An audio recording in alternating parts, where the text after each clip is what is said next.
welcome to the Shakespeare podcast. Today, I'll be introducing Shakespeare's The Merchant of Venice, and we'll be asking the question, where does the Merchant of Venice come from? The play was first performed in or around 1596, and may have been performed under a different name, The Jew of Venice. This is not surprising, as many plays at that time had different titles depending on the audience or the fashion of the time. A play could be performed in 3 different places with three different names. A few years earlier, another playwright called Christopher Marlowe had written a play called The Jew of Malta, and this may have suggested to Shakespeare the idea of having a Jewish character in his play. However, The Merchant of Venice is really a fairy tale, or a folk tale if you prefer.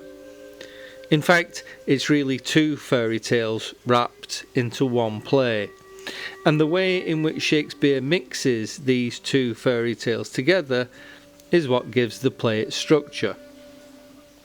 But let's not get ahead of ourselves. First of all, let's describe the 2 fairy tales that Shakespeare uses and where he gets them from. So the main source for The Merchant of Venice is an Italian collection of stories called Il Pecorone, written by a gentleman called Giovanni Fiorentino. It's known in English as The Golden Eagle. It was written between 1378 and 1385, but it was translated into English round about Shakespeare's time. The story in The Golden Eagle mirrors the story in The Merchant of Venice very closely, and here's how closely it is to Shakespeare's play. The story in The Golden Eagle says that Gianetto, who's a poor nobleman, comes to Venice penniless, but his godfather is a man called Ansaldo, who's a rich merchant, one of the richest merchants in Venice. Gianetto wants to try his luck with the Lady of Belmont, who's a woman who has bankrupted many men and become very rich. If you wish, you can try to woo her and marry her. If you fail, she will take everything you have, including your ship. So Gianetto goes and tries his luck with the Lady of Belmont. He tries and fails on 2 separate occasions and loses all Ansaldo's money. So when Gianetto wants to try a 3rd time, Ansaldo borrows 10,000 ducats from a Jewish moneylender, and if he fails to repay the loan, the Jewish moneylender may take a pound of flesh from any part of his body. On the 3rd attempt, Gianetto is successful, and after getting help from the lady-in-waiting, and he marries the Lady of Belmont, but unfortunately forgets about his friend Ansaldo. When he finally remembers, he hastens to Venice to repay the debt, only to find that it's too late and the Jewish moneylender wants his pound of flesh. Meanwhile, the lady, disguised as a man, turns up in Venice as a lawyer, outwits the Jewish moneylender by saying that he may not spill any blood when taking his pound of flesh, and she gets a ring from Gianetti in thanks for saving his friend. The lady goes home, and when her husband returns, she demands the ring, which he gave to the lawyer in Venice. So he doesn't have the ring, and she gets angry with him and tells him what the deception has been to show him that he must swear no more oaths. Ansaldo marries the lady-in-waiting who helped Gianetto marry the Lady of Belmont, and everyone lives happily ever after. It's very close, as you can see from the story in The Merchant of Venice. There's a Jewish moneylender, there's a lady to be wooed, and there's a lady-in-waiting who helps out our hero. The bit that's added to this story by William Shakespeare is the story of the 3 caskets. And that story has a different source, the so-called Gesta Romanorum, or Deeds of the Romans, that was written around 1290 AD.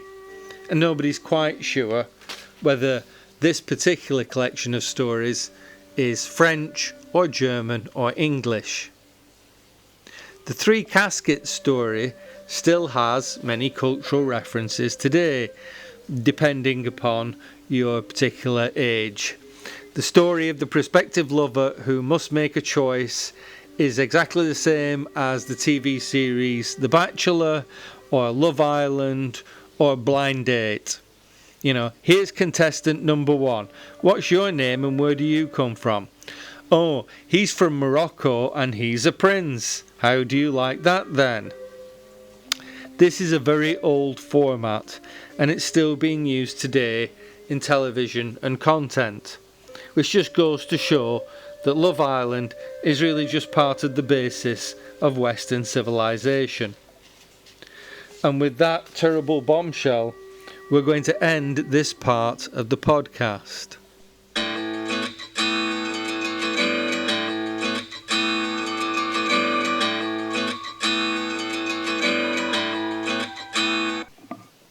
While studying The Merchant of Venice, we might like to ask ourselves, how much does it cost to like and subscribe to the Shakespeare podcast? A pound of flesh? No. 3,000 ducats? You wish.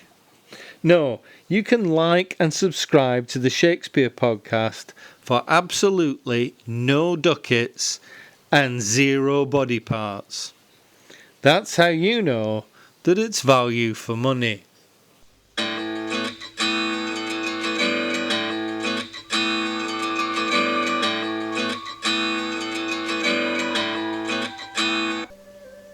So now we've looked at the 2 main sources for the story of Shakespeare's The Merchant of Venice.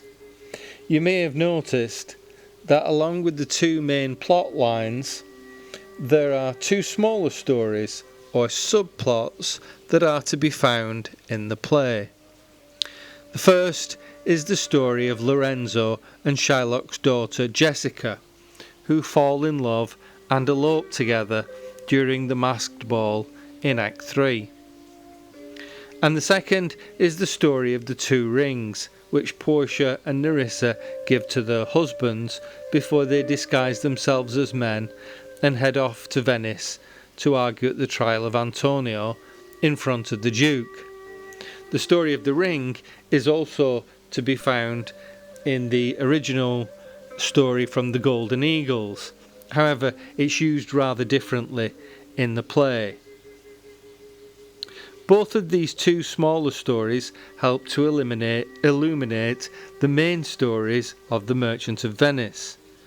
Jessica eloping with Lorenzo increases Shylock's desire for revenge, and it helps to show us how much he loves money, whilst the story of the rings highlights the idea of how an oath sworn on a material object, in this case the rings, can be easily broken if the circumstances change dramatically, as they do for Bassanio. But the main and most important thing is to do with the setting of The Merchant of Venice. And the play opens on a street in Venice. For the Elizabethan audience, Venice would be a very famous, perhaps even mythical city. It was a city-state where European traders traded with the East in exotic spices and silks. It was a city filled with different nationalities and races and religions, a melting pot and the centre of global trade for Europeans. Venice was a city where fortunes could be made and lost on the outcome of a single voyage. So the opening of the play references all this and more. Antonio is sad, a word which means something different here than simply miserable. In Elizabethan times, sad meant serious or solemn, Why should Antonio be serious when he's in such an exciting and exotic city as Venice? His friends Salarino and Solano think that Antonio is sad because he has ships at sea. Of course he's worried about things. A change in the wind or a misunderstanding on a map, and Antonio's entire fortune could be ruined.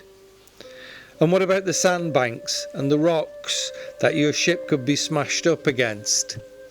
And if anything should happen, all those expensive spices that are worth a fortune in Venice could be thrown into the sea and become instantly worthless. Or those beautiful silk cloth, enormously expensive in Europe, could, if your ship sinks, ends up, quote, enrobing the roaring waves with my silks. And Antonio says, no, it's not really that.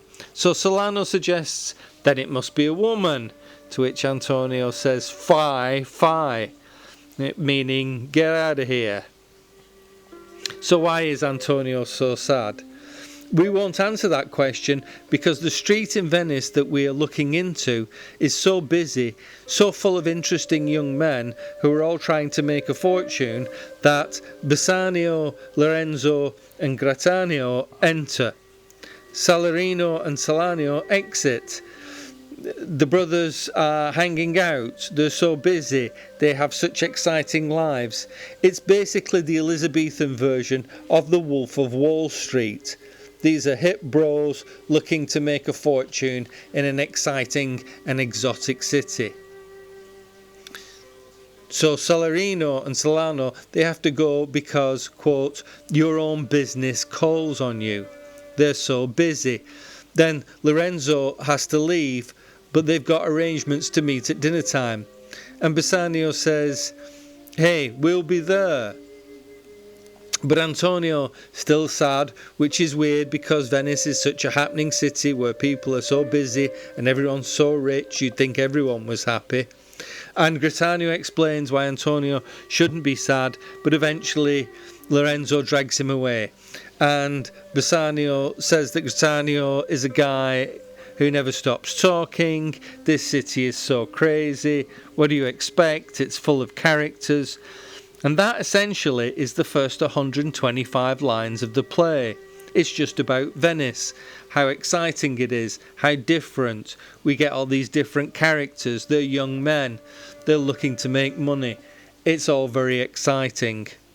It's only after Antonio and Bassanio are alone that we begin with the plot about winning the hand of Portia in marriage, about Antonio's, quote, fortunes are at sea, and how Antonio vows to help his friend Bassanio. That's the whole of Scene 1, Act 1, 192 lines, most of which has gone to setting up the city of Venice and how exciting it all is. So that setting, the place Venice, and the stories that come from the Golden Eagle and Gesta Romanorum, they are the basis for how the play is structured and where it's set. And in the next podcast, we'll be looking at the story in more detail, how Shakespeare structures it and what it tells us about how the characters are going to behave in the play. So listen in next time for the story of the Merchant of Venice.